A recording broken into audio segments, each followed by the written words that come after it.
New tonight, more vaccines in the arms of Arkansans.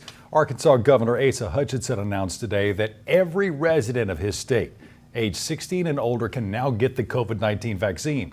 Let's go to Fox 13's Jonathan Marshall live tonight. Jonathan, Governor Hutchinson says this is effective immediately.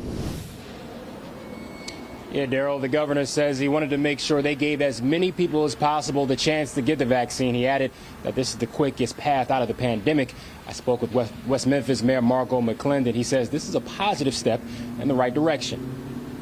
I think that was a great move. West Memphis Mayor Marco McClendon echoed the sentiment shared Tuesday by Arkansas Governor Asa Hutchinson, who opened vaccine availability statewide to people 16 and over. Being able to allow someone 16 and older, especially if they have an underlying illness, to get it, I think that's a major move on our part.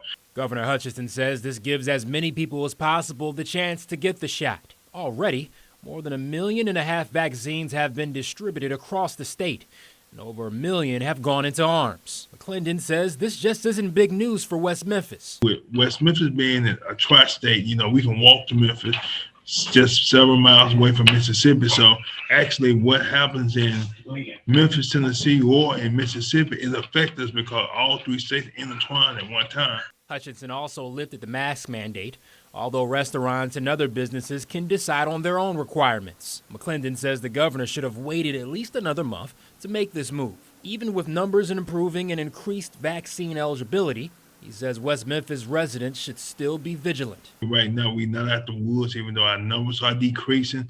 I'm very encouraged by that, but I just think that right now, this is not the time to lose the mask, and I just think that the people of our city need to understand that.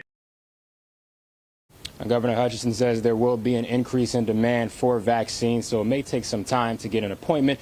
We'll have more information on how to set one up on our website, fox13memphis.com. Live in Bartlett, Jonathan Marshall, Fox 13 News.